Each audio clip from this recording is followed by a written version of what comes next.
The cafe smelled of roasted beans and rain-soaked earth. Outside, the city was still damp from the afternoon storm, sidewalks glistening with reflections of neon signs. Elena stirred her cappuccino absently, eyes fixed on the foam rather than on Daniel, who sat across from her.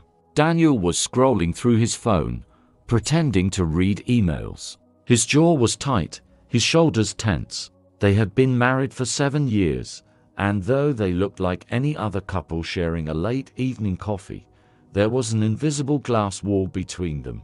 "Do you remember when we used to come here after your shifts?" Elena asked, her voice quiet. Daniel glanced up. "Yeah. We'd stay until closing. You always stole my biscotti." She smiled faintly, but the smile faded before it reached her eyes. She wanted to ask him something, but the words lodged in her throat. Something in the way he kept avoiding her gaze pressed on her chest like a weight. Unspoken questions lingered in the air between them. 2 days later, Elena found herself alone in their apartment, folding laundry. Daniel had left for a late meeting. She paused when his phone buzzed on the dresser. Normally, she never touched it, but tonight, something pulled her hand toward it. A single message glowed on the screen. "Last night was amazing. When can I see you again, Elle?" Eleanor's hands went cold. Her breath hitched as she dropped the phone back onto the dresser.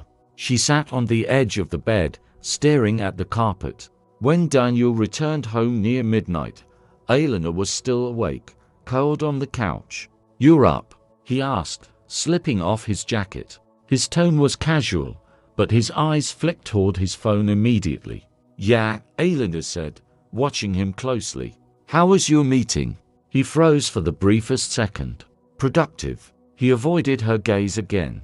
Elena felt the sting of betrayal burn her throat, but she didn't confront him yet. She needed to hear it from him. The confrontation came the following evening.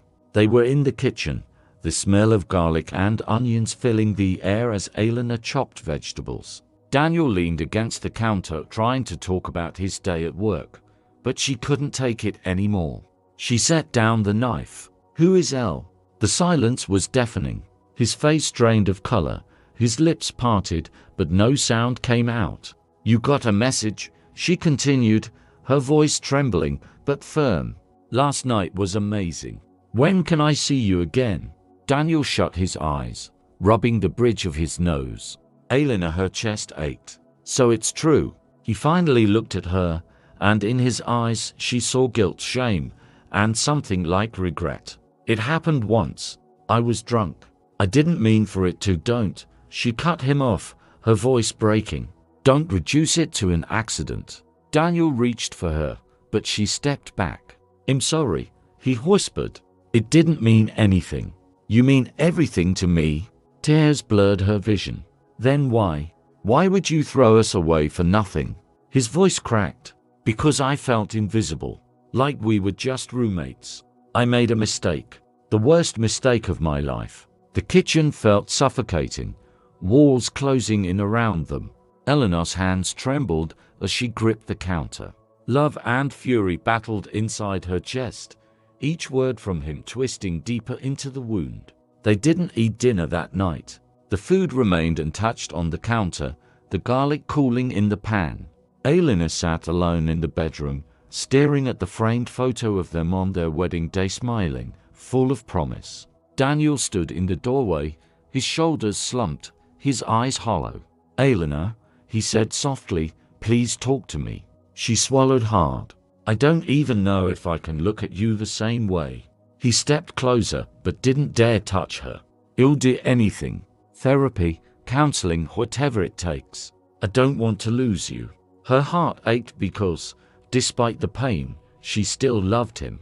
But love was tangled now with doubt, betrayal, and fear.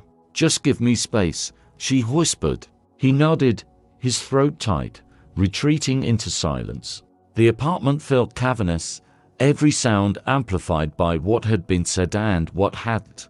The next morning, Elena stood by the window, watching the sunrise paint the sky in muted oranges. Daniel was asleep on the couch, a blanket barely covering him. She pressed her hand against the cold glass, torn between the memory of the man she fell in love with and the reality of the man who had broken her trust. When Daniel stirred awake and looked at her, their eyes met across the room. No words were exchanged. It wasn't forgiveness. It wasn't goodbye. Just a fragile, uncertain moment where both knew the road ahead would be long and uncertain. The shadows between them remained, but so did the faint glimmer of something that might, just might, survive.